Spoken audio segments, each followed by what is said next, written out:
Knowles on the News. Susan Knowles. Well, earlier this week, Donald Trump won the Nevada caucus. I don't think that was a surprise to anybody. I think what was more of a surprise is that Ted Cruz did not win the South Carolina caucus. But other than that, no surprises. It will be a huge surprise, as Trump would say, if Trump wins Texas, however, because that is Ted Cruz's territory. Now, if he does win in Texas over Ted Cruz, then it's pretty much over. And I think we all know that. And I think Ted knows that, and his supporters know that as well. So we'll have to see what happens there in Super Tuesday, this coming Tuesday. Also, I guess everybody's been asking, why in the world is Ben Carson staying in? I mean, he finishes almost, was he dead last during the Nevada caucus? And prior to that, he was pretty down there in the bottom. I think it's time for Ben Carson to get out. I don't know if he's staying around because he's trying to get a cabinet position with Donald Trump or whoever else is left over. I don't know. And I think, Ben, if you're listening, you will win that on your merits. You don't need to stick around and play up to anybody. You already have proven yourself to be an intelligent man and one worthy of looking at for a cabinet position. So, it's time to get out. It really is. Well, we're going to narrow this down to 3, and pretty soon it's going to be 2, and then we're going to be at 1. So let's not have any other people sort of interfering right now and dividing votes. Although I'm not sure how many votes that Ben Carson is getting. It seems very little at this point. Some people have suggested that maybe he's staying in because he just likes the Secret Service and getting that protection. Maybe that's it. And maybe if you're in his position, you kind of feel like, hey, I'll just ride this out as long as I can. But he's also spending money at that point. And it's time to pick a candidate for Ben Carson, I think, that he supports, and let all of his supporters go over to whomever that is. And at this point, it looks pretty much like it would be Donald Trump. So I think it's time that he just does that and gets out and maybe campaigns and supports that person rather than what he's doing right now and continuing to sort of, split up the votes. And again, I don't know, though, how much his supporters right now matter in this race, but just having it situated more where we're down to 3, I think would be a better thing to do at this point. And I think that most people would agree it's really time for him to get out. It's also time for John Kasich. I know he's waiting until March 15th or something like that for the Ohio people to weigh in on him. Why is that, John? Do you just need the accolades? You need to feel that Ohio supports you? I mean, what happens if they don't? and pretty much, I don't know that you could beat Trump or Cruz or even Marco Rubio in Ohio at this point.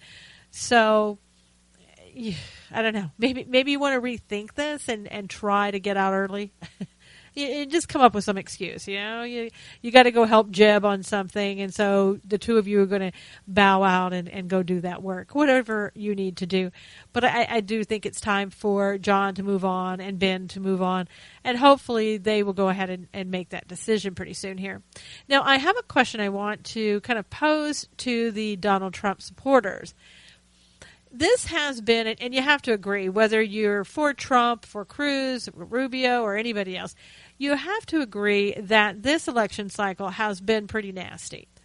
When you turn on the TV, you see a lot of nastiness in the crowds, a lot of things being said, and I know the Trump supporters feel that a lot of that is justified. Okay.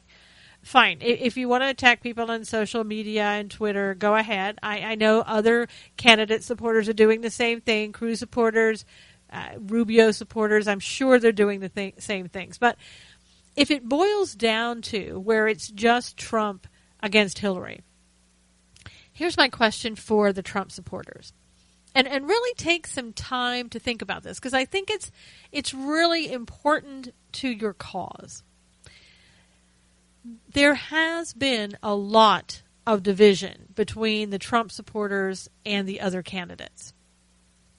At some point, those people that you have kind of ticked off, you're going to need their support, and I'll tell you why.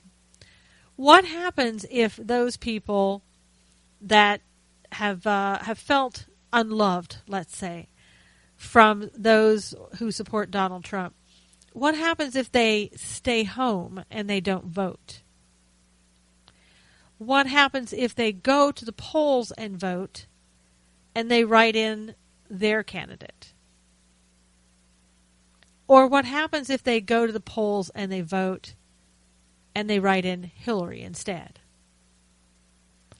Either way, it makes it a tougher battle for Donald Trump to win if he eventually gets the nominee.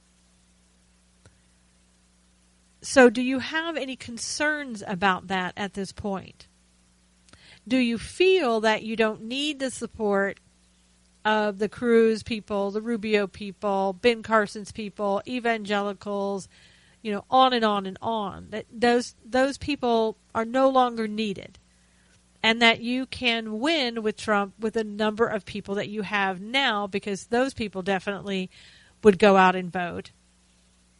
But I guess, again, the question is, do you need the other supporters? And if the answer is no, then you're done. Okay, we don't care. We'll just keep on ticking them off, saying things that against their candidate or whatever, and they can go their merry way. We really don't care about them. Okay, that's one option. But if you say, yes, it's going to matter in this ultimate election, then you have to ask yourself, if you're looking to support Trump for president, should you have a unifying message at this point? Should you start coming around and trying to unify those people that have felt like they've been attacked? Is it too early for that? Do we need to continue to wait and see what happens with Cruz?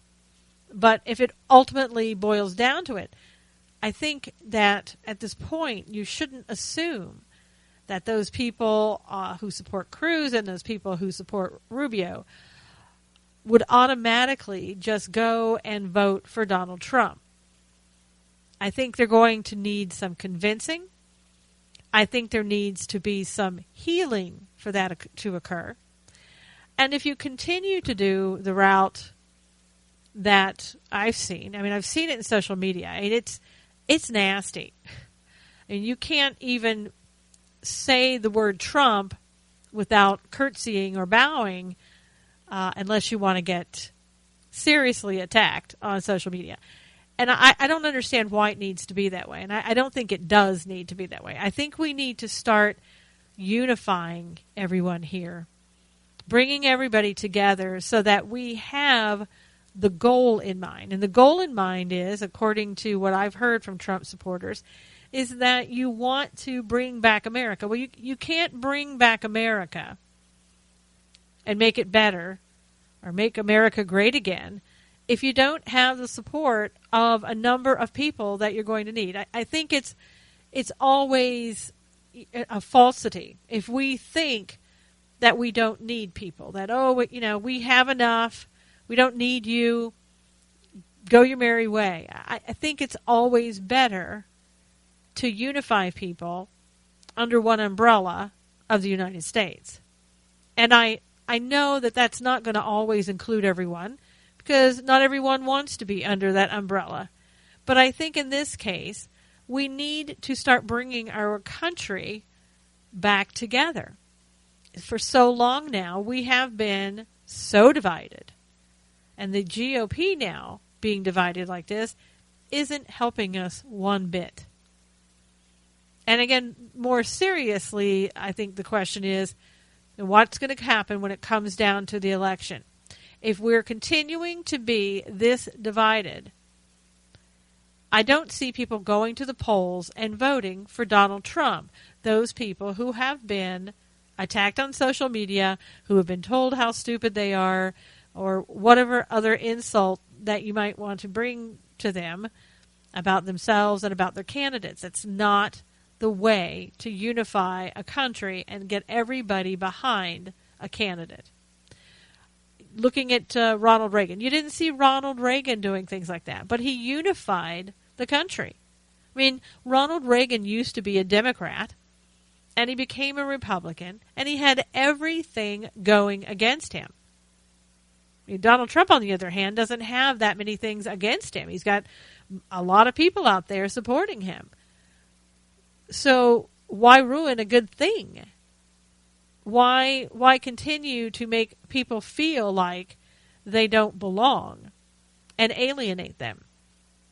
And you may say, well, we're not doing that. Well, you may think that you're not, but you really are. You can't talk to people who aren't Trump supporters without them saying, you know what, I'm just going to stay home, I'm not going to vote. Or I'm just going to go and I'm going to write in whoever I want because I don't like the nastiness coming from the Trump supporters. Again, that doesn't bode well for America. What that bodes for, if you will, is electing Hillary Clinton president. And if that's what you're okay with, whether it's all or nothing on the Trump supporters that you have, then I guess you just go with that. But if you're concerned about that, then what are you going to do to unify people? And again, I'm concerned that a lot of Trump supporters may say it's really not an issue. It'll work out fine. Don't worry about it. I don't think so. I really don't. I do think that you have a lot of support, and that's exactly what you want to have when you're going with a candidate to run for any type of office. But I think you could have more support. I think you could have a more solid support if you help bring people back around to your position, and you can't do that by insulting them or their candidate or their choice. I mean, everybody has a right to their own opinion and to the choices they make. I think we do need to respect that, as long as they're not illegal or immoral or hurting somebody else. I think you have a right to believe that your candidate is the best. There's nothing wrong with that. You feel that way about your candidate. Why can't somebody feel that way about theirs? So let's just start unifying people. And again, you may think, if that's a good idea, you may think, well, it's still too early. Rubio and Cruz are in the race. We got to wait till they get out. I would say don't wait too long, because you never know how much damage is going to be done. But again, I've talked to a ton of people who are not Trump supporters, and that's the way they feel. And we have to be cognizant of that. We can't be like the Obama administration or the people we have there in Congress who don't listen to the American public. American public is speaking out, and they're not liking what they're seeing right now. And it's going to be a major problem on down the road. So we have to be aware of that right now and do something about it, I think, right now. So in other news, I went on the Morning Blaze this week, and it's the Morning Blaze with Doc and Skip, and you can find them at theblaze.com/radio. And I wanted to come on, and I was actually asked to come on, to talk about an article that I had written recently for The Blaze. You can find it at theblaze.com/contributions. It's a story that it boggles your mind when you hear it, because it would be funny if it weren't serious. It's a story about a man named Patrick Hampton. He's a Christian, and he's a married father of 4. He's an African American, but he describes himself as a brown man because he says we're all just different shades of brown.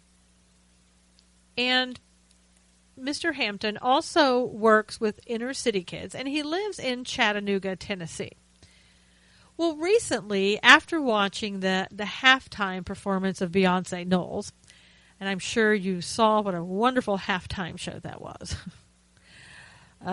dressed in, I don't know, what looks like Black Panther uniforms to me, sort of an anti-cop performance, and the Black Power sign at the end given by other people. I mean, it was ridiculous, but it's not something unusual to see something ridiculous coming from Beyonce Knowles these days. I used to like her and like her music and what she stood for, but I don't know. She's almost like Whitney Houston meets Bobby Brown. It's kind of like ever since Beyonce Knowles met Jay-Z, she's a little bit different. Or can I say a lot different? I think it would probably be like Whitney Houston's parents when they met Bobby Brown and were probably thinking, oh my gosh, please say this isn't true. Please tell me my daughter is dating somebody else. That was probably the way Beyonce Knowles' family felt about Jay-Z. Although I've heard Jay-Z's a really nice guy. I have no idea, but something made her change a lot. And I don't think it was necessarily her alter ego. What was it, Sasha Fu, or whatever she calls that person that she gets into when she's doing something. Like a performance, of halftime performance. Maybe that's what it was. But anyway, back to my point. And we just, for the record, Knowles is the only thing that we have in common. We both have that same last name, but that's it. Okay, that's as far as it goes. Anyway, this man, Patrick Hampton, decided after the halftime performance and after being appalled by the halftime performance, he wanted to start, and did start, a Boycott Beyonce Facebook page. Now, you'd think that would just be absolutely fine, but no. Apparently, it offended a lot of people, and especially a lot of black people, it seems. But he's got about 26,000 likes on that page, and probably more by now, because people believe the same way that he does. It's pathetic, what we saw, the halftime performance, and he felt that Beyonce's message exhibited Black Lives Matter and Black Panther imagery. I agree with that. And he said it divides the country and takes us back to 1965. Amen to that. I know, because I lived through those times and I know what that was like. And yes, it does. It's ridiculous for somebody to get out there and have a performance like that. I don't care what culture, what race you are, when you know that's going to be offensive to other cultures and other races. What's the difference in that and the KKK going out there and parading around? Now, you may disagree with me. Come on, Susan, they're not the same. They're both ridiculous, is what they are. They're both divisive, is what they are. So if you have somebody who's out there performing and sort of even dressing up or implying it's KKK, I'm offended by that. I'm offended by that as much as I'm offended by the fact that Beyonce went out there with her imagery. It's ridiculous. And so Mr. Hampton felt, there are better ways to handle racial issues than divisive ways that Beyonce is using. I mean, again, absolutely there are. Now, and I talked about this when I was on the Morning Blaze, and I said, here's what the crazy radical things that Patrick Hampton thinks will help racial issues. He advocates forgiveness, unity, and equality. And I said, that's crazy, right? And we all know that's what you should do. It's nothing crazy about that at all. But, of course, those on the left think that's absolutely crazy. Like, really? Why are you doing that? And you're totally against us now. And a lot of black people did not appreciate Hampton's message of forgiveness. One critic, a black man, who was in somewhere around the local area of Chattanooga, came out and said, we have all those shootings in Chattanooga. Why haven't you been shot yet? So Hampton, again, being a father of four and with a wife, had to go file a police report and get some police protection because of those type of threats being made. Being local, that person could have acted upon what he was saying. Also, another African-American male, wow, this guy, really something. He had a special message, he put it, for Patrick. He says, if you're a person of color using Christianity to defend an oppressive, militarized state, you are now prostituting organized religion to the benefit of a system whose white leaders did the exact same thing to justify the capture, enslavement, and killing of your ancestors. Congrats on continuing the cycle. And then a black woman wrote, so a sellout brother named Patrick D. Hampton created a boycott Beyonce Facebook page. This fool needs a reality check. Really? And then one Facebook post that I saw, it was so vile, so nasty, so filled with racial slurs. I can't even talk about it. It was that disgusting. I couldn't believe what I was reading. And such hate towards this man. And I guess what it is, they feel the black people who are tweeting to him and posting on Facebook to him and calling him all these names, I guess they feel that he is interfering with their cause. And so he needs to be threatened, he needs to be shut down, whatever. Well,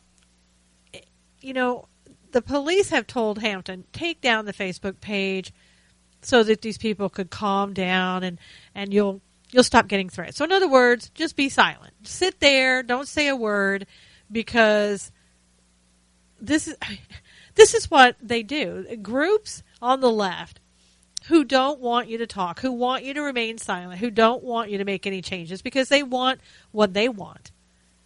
The easiest thing to do for Patrick is to just be quiet, go back to doing what he was doing, and let these people on Twitter and Black Lives Matter and whoever else go out and just continue to racially divide this country. It would be easy. He could just go do his job. He doesn't need to have extra added stress. Just go back and do your job and forget about everything else.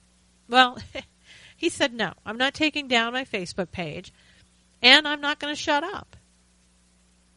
I'm going to go ahead and do what I feel that I need to do.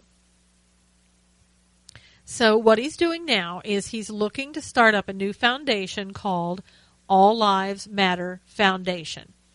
And it's his goal to dismantle Black Lives Matter. Good for him. Now, he has a GoFundMe page set up. You can look at it under All Lives Matter Foundation. Make sure you put the whole thing in there. And you'll see his name, Patrick Hampton. And again, he guess what he's promoting?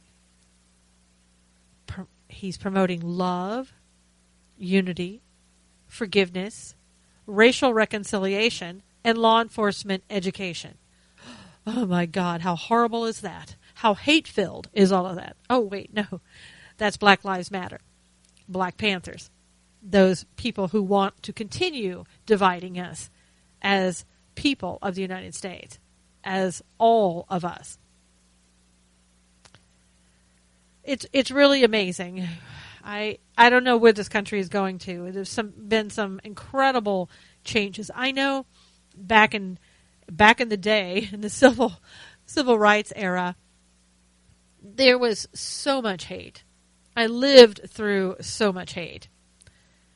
And for years, it seemed like we were trying to mend things between us, between all races. And we were trying to move ahead, move forward, make progress.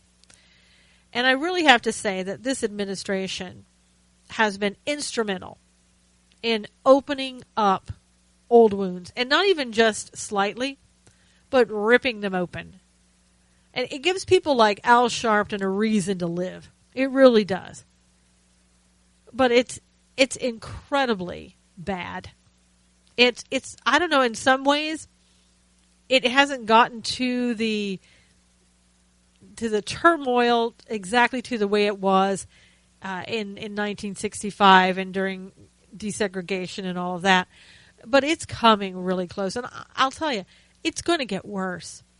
As long as we have leadership that divides us and condones it and doesn't try to stop it, how could it not get worse? It's so shameful. And I'm sure that Patrick Hampton doesn't want to see his children grow up in a world like that, and that's why he's trying to do something.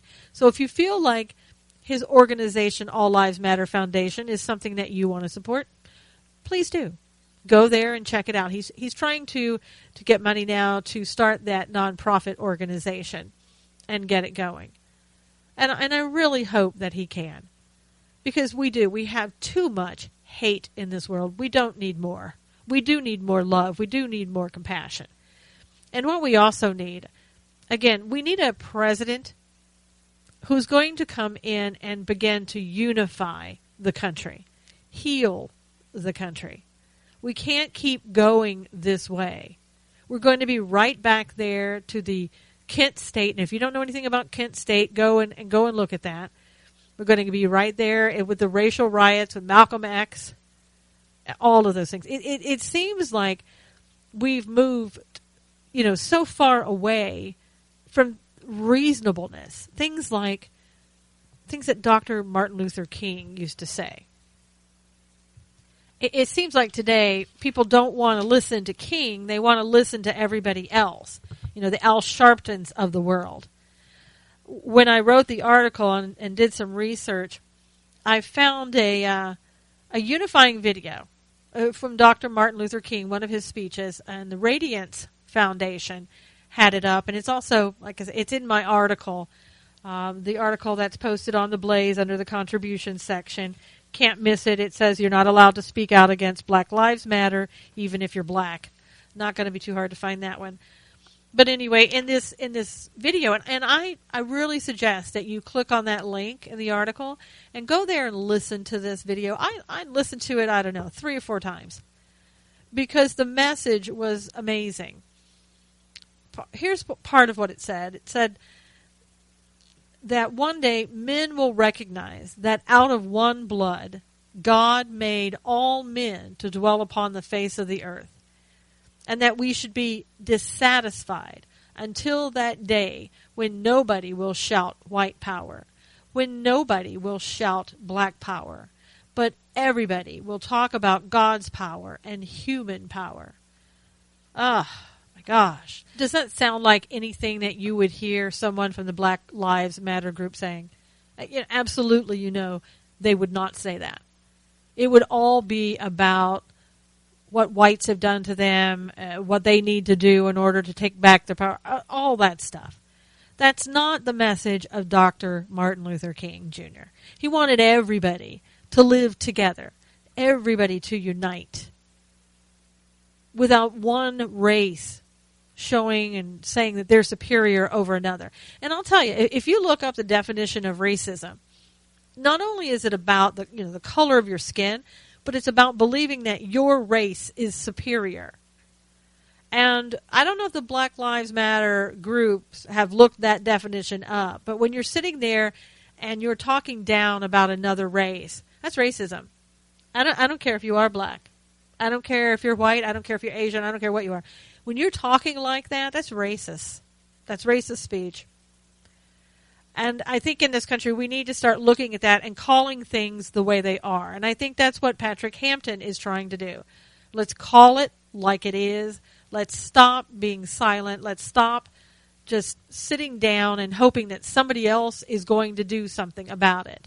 I think we're each called to do our own purpose. And I think Patrick Hampton's purpose is what he's doing right now. And it's to be a great role model for his children so that the racism that's being shown against him, quite frankly, from his own people of African American descent.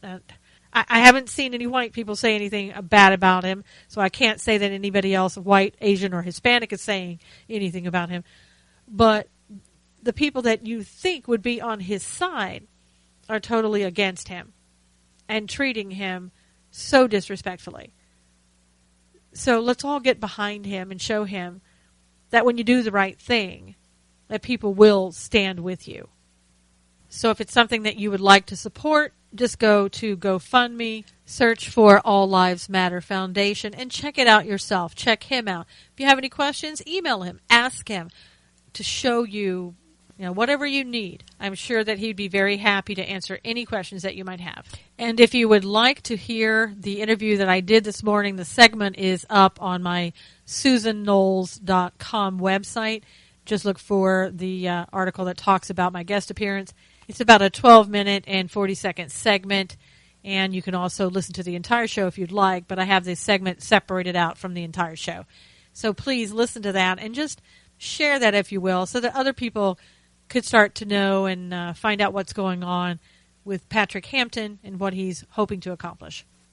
And then there's this article out from the Huffington Post. And again, typically I don't even read the Huffington Post or bother to take time, but in this case I thought I would, because it was an interview with Melania Trump. Okay? Now, I don't know if you know this, but she's an immigrant, and they want to make sure that you know that, and they put that in the heading. Melania Trump, immigrant, defends Donald Trump's reactionary immigration stance. Remember when he said that they should basically stop allowing people to come over until they've been vetted? And the reason he said that is because commonsensically, again, and I know nobody uses that very much anymore, but commonsensically, you don't want to allow refugees, like the Syrian refugees, into this country when our State Department says they haven't been properly vetted. You don't know who they are. You don't know who they might try to kill. And there's so much going on in those countries now that have allowed these refugees in. I read something the other day, just a horrible story, and it's an allegation. Refugees in Norway raped this 19-year-old male, and he's been hospitalized. Now, again, I can't verify every story like that, but go out there, search the internet, and I'm sure you'll find it. There are plenty of them. So, here again, Trump made a reasonable statement, and people like Huffington Post, they can't let that go. We're going to get right down to the nitty-gritty. We're not even going to talk about just his statement anymore. We're going to talk to his immigrant wife.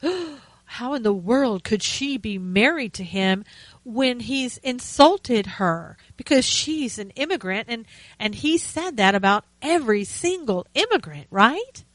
No, that's not right. But that's what they want you to believe.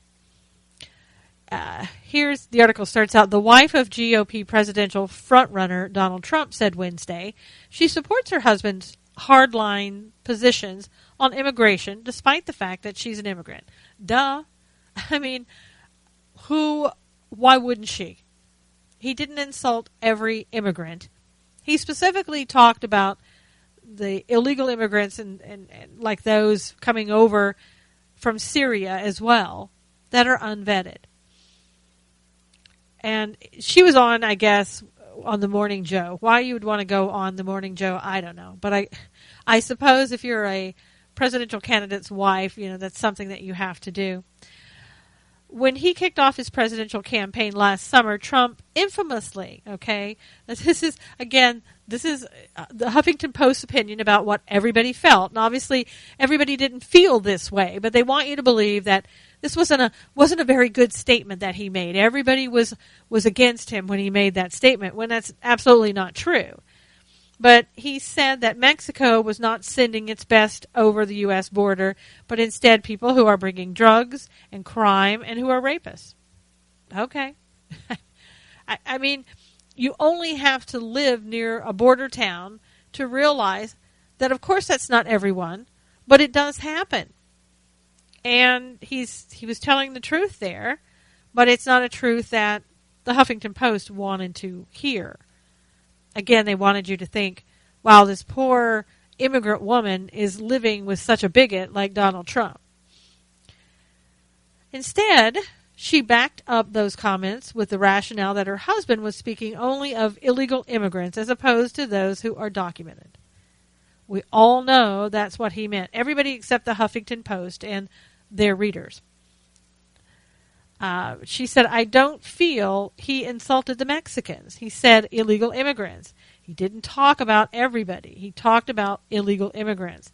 After 2 weeks giving him a hard time and bashing him in the media, they turned around and said, you know what? He's right. He's right what he's talking about. He opened a conversation that nobody did. Because up until the time he started talking about it, it was an absolute taboo, politically incorrect subject that nobody wanted to tackle. And so the Huffington Post is still trying to make him look bad. But this time, let's take a different angle. You could probably see them sitting at the table in the boardroom trying to figure out, okay, what do we do this time? Now, we've tried this before. Months ago, we talked about this with this illegal immigrant thing with Trump, but we know it's not illegal immigrants what he was talking about. So we'll keep it. We'll just say immigrants. So how are we going to approach this and come back around and try to get him again? Oh, I know, a new approach. We haven't talked about his wife. We could use her to do that. And not only that, but this will be great because she will make the pages of our website look so great in Huffington Post. I mean, look at her. She's pretty. She'll be on our website. People will want to read what she has to say. And of course, they'll also want to read, and they think they're going to be reading about how she disdains what her husband did because, you know, she's an immigrant herself. Well, of course, it didn't work, as a lot of things in Huffington Post don't work. But Melania went on to say that she came to the United States in 1996 after a successful modeling stint in Europe. Asked if her husband sometimes goes too far in his rhetoric on borders, she suggested she shares her husband's disapproval of undocumented immigrants residing in the United States. Oh, no. Did he make you say that, Melania? I'm sure he did. She said, I follow the law. I follow the law the way it's supposed to be. I never thought to stay here without papers. I had a visa. I traveled every several months or every few months back to the country, to Slovenia, to stamp the visa. Wow. She followed the law. I came back. I applied for the green card. I applied for the citizenship later on after many years of green cards. And I went by the system. I went by the law. And you should do that. You should not just say, okay, let me stay here and whatever happens, happens. Oh, my goodness. She's advocating that people follow the law. That's not going to go over well. But they had to go on. As for Trump's idea to ban Muslims, now, again, his idea to ban Muslims, as if it's all Muslims and all Muslims are bad. Here we go again. He didn't say that, but of course they have to make the readers think, well, that's exactly what he said. She defended the proposal on the grounds that the ban would only be temporary. Late last year, after the terror attacks in France and California, Trump demanded a total and complete shutdown of Muslims entering the U.S. for the time being. Okay, the words, for the time being. Yes, that was basically after the announcement from the State Department that said also, it was part of this was the reason, that they weren't vetting these people. Again, I know I've said this before, but you're not to act stupid. You're not to allow people in that might harm you when you don't know if they will or not. I'm not going to flip a coin and take the chance, are you? You know, of course you wouldn't. Any reasonable thinking person wouldn't ask you to do that. Now, Melania went on to say what he said is that it would be temporary and not for all the Muslims. In fact, Trump's campaign manager said at the time the ban would apply to everybody, and that's what Huffington Post had to throw in, that in fact Trump's campaign manager said at the time the ban would apply to everybody, including Muslims seeking tourist visas. Okay, again, I think most of us are okay with that because we don't know if these people are legitimate or not.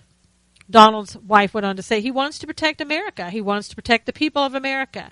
That's very important to him. What's going on in the world is very dangerous. You have people coming into the country. You don't know who they are. And it's so weird. Like at the end of the article, I mean, as if the article wasn't biased as it is, but it has an editor's note here. And it says, Donald Trump is a serial liar, rampant xenophobe, racist, misogynist, birther, and bully who has repeatedly pledged to ban all Muslims 1.6 billion members of an entire religion from entering the United States. Wow. See, this is the reason I don't read the Huffington Post for things like that. I mean, can you believe that? The editor's note, you're going to write something like that. And not only did he write something like that, I'm assuming it's a him. It could be a her. But there are links to everything. Like, for example, Serial Liar. They have a link to that article. So there are tons of links here that you can go to and see how much you should hate Donald Trump. And the Huffington Post wants to help you do that. And on to another story.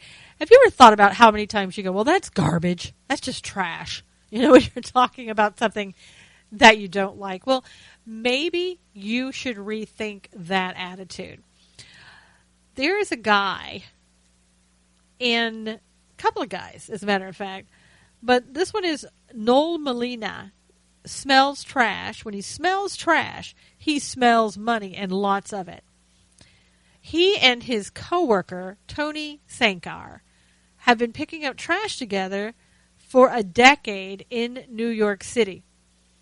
They've seen and smelled it all. This is a CNN article. Stale fish, foot-long rats, dead pigs and cows. I mean, in New York, wow. Countless drunks have heckled them, and yes, one time, one of the guys saw a human leg in a dumpster. Now the human leg part, I can see the cow and the other. I can't see that, but in New York City, yeah, you're gonna probably see some different limbs in the trash can from time to time. Now they work the graveyard shift, 7 p.m. to 3 a.m. Not the best time, especially to be out roaming the streets of New York City, I would think, and probably because it's that time period, they've seen a lot more than you and I will probably ever see and ever want to see, for that matter. So, good for them. It said even though they have gone and seen all of that and have to work that time, that shift, they love their job. Part of the reason is they get paid well for the hard work. Now, again, once you hear this, I want you to just go back and rethink all the times that you say, well, that's just garbage, like it's a bad thing, all right? Your trash is my money, Molina said with a baby-faced grin. And here's why I said that. He made, get ready, $112,000 last year as a garbage truck driver. And Sankar made $100,000 as a helper, riding on the back of the truck. Okay, I don't know about you, but I'm ready to ride on the back of the truck. I mean, how bad can it be? You know, you do your shift, you go home to your nice place. Now, I know things are more expensive in New York City. I get that, but $100,000. And let's say your wife also makes $100,000 because she also rides on the back of a garbage truck. Now, that's not too bad. That's not shabby at all. $200,000 a year for picking up garbage. I'd even go out and create garbage if I had that job, just so that I could make sure that I kept my job, because that's pretty good. I'm sure the benefits are probably pretty good too. But anyway, they say that their wages have grown in 8 of the last 9 years. How many of you out there can say that about your jobs? How many people got a great raise under Obama? So here we go. These people who work for the government, the city, the county, the state, they're getting increases. People in the private sector, maybe not so much, especially under Obama for these past 8 years. I mean, we've been told the economy is just great, but we all know it's not true. So not very many raises, if at all, for a lot of people working in the private sector. So, and these guys, as you might imagine, they're not really well educated, and they still make that kind of money. And they're always talking about CEOs that make a lot of money, and they do. They really do. But these guys, they're doing pretty well too. Molina dropped out of high school in the 10th grade. And he's worked at this garbage truck company for the past 10 years. His starting salary, 10 years ago, his starting salary was about $80,000. Again, let's stop talking as if garbage is bad. Garbage is good. Obviously. We've been missing it. The other guy, talk about your success story, dropped out of school before migrating to the United States from Guyana 20 years ago. So 20 years ago, when you say the American dream is alive and well, I mean, it really was 20 years ago. Hasn't been for the past 8, but 20 years ago it was pretty much, look, this guy is living proof. And they say, this is to help you feel better. Honestly, I think they put that in there so you wouldn't go, you know what, I'm just going to quit my job today, going to move to New York City, going to ride on the back of a garbage truck or just drive one because I can make more money. So this is to help you feel better. Not everyone makes 6 figures, but most trash workers are doing better than high school dropouts and even graduates. Yeah, because a lot of graduates don't even have jobs. You know, a lot of graduates from college have gone back to get their master's because, like, what are they going to do?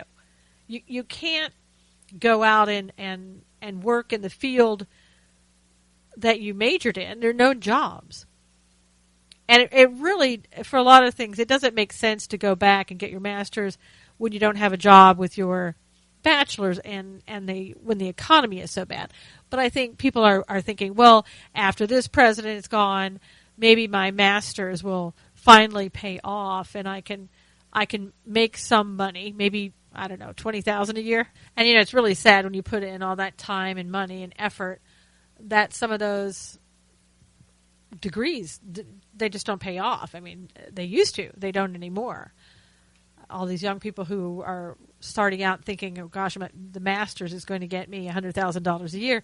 You should just go ahead, go to New York City and work on the back of a truck. That's going to get you $100,000 faster. So the article goes on to say that nationwide, the annual salary for a garbage truck driver is $40,000 a year.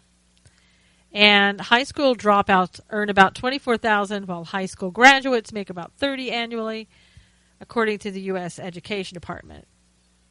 And these two guys say they're aware that they've out-earned many people with a college degree. You darn right you have.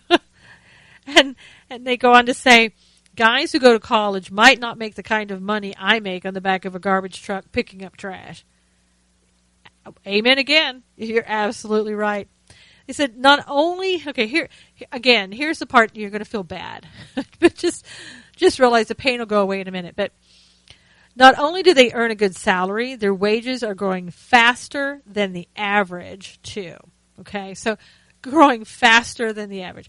Nationwide, wages for trash workers have grown 18%, which is a lot faster than the 14% average for all workers since the recession ended in June 2009. Oh, so the recession ended in June 2009. Really? I wish somebody had told me that. I had no idea. Because the way I look at it, the recession and close to depression has been going on since 2008. So I don't know where they got those figures. Do you know, Mr. Obama? Anyway, that says that's because it's not easy to find workers in the business. Oh, so I thought we needed illegal immigrants here to do the jobs that Americans didn't want to do. So you're telling me that nobody wants to ride on the back of a garbage truck or drive the truck. So why don't we have illegal immigrants doing that? Or maybe we do. So he says, the guy who owns the company says he gets about 50 applications when he advertises for a truck driver's job, and only 4 applicants had a commercial driver's license, and all 4 had penalties on their licenses, so they couldn't hire any of them. Wow. So that doesn't sound good. If only they could have kept a straight record, they would have been making killer salary. Too bad. And they're saying that the lack of available talent is one key reason why they and others in the industry have given out raises at a faster pace than the national average. Wow. And they say it's the same story in other parts of the country. There's a person who talked about in Iowa. She's raised wages to retain employees. Said not only has the demand for workers increased, but so have the types of skills. And this is a person from the director of the Waste Commission of Scott County. The landfill operators at her site make about $50,000 a year. Now, nobody really wants to go and work in garbage. I get that. There are masks that you can wear, though. Depends on who you are. If somebody wants to offer you about $112,000 to drive a truck or stand on the back of the truck, I don't know. Wouldn't you give it some thought, at least? The article goes on to say that outside of physically grueling work, negative stigmas deter young adults from applying even though the barrier for entry isn't high. Private trash companies don't require a high school diploma. Truck drivers need a commercial driver's license, which some employers would train their employees to do. See, I mean, this is one thing. Our parents and grandparents wouldn't have had a problem. They wouldn't be worried about what other people were thinking about them. They wouldn't care. They'd be going, I make $100,000 a year. What do you make? That's what I thought. And they would go out and do the job because they would know they need to feed their families. Whereas a lot of young people today are taught, oh my gosh, I'm not going to do something like that. That's beneath me. Well, I don't know. Is eating beneath you? Because sometimes you may need to think about that. But we've also given people a pass because they're allowed to stay home longer and live with their parents longer and use their parents' money so they don't have to go out there and think seriously about getting a job. And sometimes that means getting any job. And the guy who owns the company said, there's one thing about this job. There's a lot of job security. He says that both of the guys mentioned in the article have full health care coverage and a 401k retirement account. If they leave the job, they're also entitled to severance pay. I don't know. I'm not feeling too sorry for these guys. and this, I really like this. One of the guys says, we're one of the very few blue collar jobs that can't be outsourced to China. He got a good point there. It really does. And we probably don't have those Chinese investors sitting there waiting to get in line to get that company or get that job either. So that does sound like very good job security. And they're saying given the shortage of workers, some of the new hires can hope to earn the six-figure salaries of these two guys who are, this will come as no surprise to you, right? They are members of a labor union that helps negotiate higher salaries. Now, that's the labor union you want to be in because that's a pretty darn good labor union, although I'm not in favor of labor unions. I think they started out and they were really great and they had a great purpose, but now I think the purpose is just to take your money. But obviously they're doing a great job because they're getting these people a lot of money. One of these guys now is buying his first house, a 4-bedroom home in New York. He's divorced with 3 kids, and he wants them to have a place outside of the city. So there you go. You don't even have to live inside of New York City. Move outside the city and do your job. Now, this other guy, the immigrant that came over, he's 48, and he supports 8 of his 9 children. The oldest is an adult. Wow. I think probably the only time that it would be very difficult, especially if you're the guy who's riding on the outside of a garbage truck, is in the winter or really hot summers. And it's really weird that New York still does that because, let's say in California, they don't do that here. They don't have people drive, that stand on the back of the truck. I think they're afraid that you won't have common sense enough to stand there and hold on, that somebody's going to fall off and get hurt. So can't possibly have that. So now what they do, they've eliminated that guy or woman who stands on the back of the truck. And it's all automated now, really. What happens, it's funny to see it too. What happens is the truck driver comes up and just puts lowers the thing down, picks up the trash can, empties it, and off they go. And you don't need that person on the back. So if New York wanted to, they could eliminate one position off of every truck and just go to that automated type service. But of course, the thing about New York City is, compared to California, they obviously have unions that know how to negotiate. And I would imagine that if they even tried to suggest that, that the union would come down on them so hard that it would be a long time before anybody ever thought about that type of suggestion ever again. Now, here's the story that I think a lot of people could get behind. It's a British man, but just stick with me for a minute. I think he's on the right track here. He decided to legally change his name. Now, I don't know if many of you have ever thought about changing your name. You just didn't like it, or you heard something that sounded a little bit better than what you had, and you wanted to go for it. Well, this man decided, and this may be a man after your own heart out there, ladies, but he changed his name to Bacon Double Cheeseburger to show his undying love of the sandwich. Now, for all of you bacon lovers out there, you may be thinking, oh my gosh, why didn't I think of that first? Why didn't I go and have my name? Well, maybe you could go and change it to Bacon Double Cheeseburger the second. I mean, there's nothing saying that you can't do that, right? And that would probably impress a lot of people. I mean, there are tons of people out there who love bacon. I'm one of them. Bacon, you can't get enough of it. I mean, you wrap that bacon around things, or you dip it in chocolate, whatever you have to do. People love bacon. And this guy is going to be loved worldwide, right? Well, maybe not in some countries, but I'm just thinking in the United States, for sure, people are just going to love him. Now, this guy's name was Sam Smith. So, Bacon Double Cheeseburger really does have a better ring to it, don't you think? But he said that Bacon Double Cheeseburger was pretty much the first thing that came up after a night of drinking with his buddies, who convinced him to go ahead with a stunt. You always got to know that you're going to have some buddies that are going to really get you in trouble. And if you've been drinking, probably not a good idea to listen to them. But this guy said, you know what? After I sobered up, I thought, why not just embrace the new identity? And he says he has no regrets at all. His parents aren't too happy. They're furious. But the dad thinks it's hilarious. So maybe the dad could change his name to, I don't know, the Whopper. Why not? You could have a whole family. Maybe mom, and when she comes around, could just be the Cheeseburger. Whatever. Get in with it, Start telling everybody your new name and your new identity. But there's only one slight problem. His fiancée is not too happy about it, and she's fairly reluctant about marrying a cheeseburger. I mean, can you imagine? What could her name be?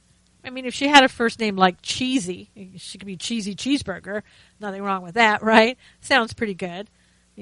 I now pronounce you Bacon Double and Cheesy Cheeseburger. I don't know. It has a pretty good ring to it. And, I guess he reminded his fiancée that with a couple that had an odd name, they got married at Burger King. And I'm not sure about the whole story, but they must have said something really good about Burger King or changed their name to it. And that Burger King picked up their entire wedding tab. So maybe these people will want to just continue on with it. And I guess the guy now says that for now, he proudly signs his name BD Cheeseburger. I don't know. I wouldn't do that. I wouldn't abbreviate my first name because I think it's the bacon that gives you the charm, and you don't want to drop the bacon. I mean, if you're a bacon lover, you want to hear bacon. So I mean, he could still be Bacon the Cheeseburger, and maybe they will think that's some type of like, hey, he's Bacon the Cheeseburger. I don't know, but I think he ought to keep it. I think he ought to use it. I think he ought to see if he can get his fiancée to come around and maybe decide that, maybe it's not so bad after all, and maybe we can get our wedding paid for. Just a thought. And if you're hungry, why not go out and get a Bacon Double Cheeseburger? Yeah, I know. I had to have one silly story in there, a little levity with all of the things happening in the world. Every now and then you have to put a funny one in there. But who knows? Maybe you'll want to change your name to Fish Fillet or something like that. So maybe it's not so silly after all. Oh, my gosh. I hope you're going to have a great week. I'm so glad that you were here today. Thanks so much for listening. I really appreciate it. And until next time, God bless you. Take care. I'll see you soon.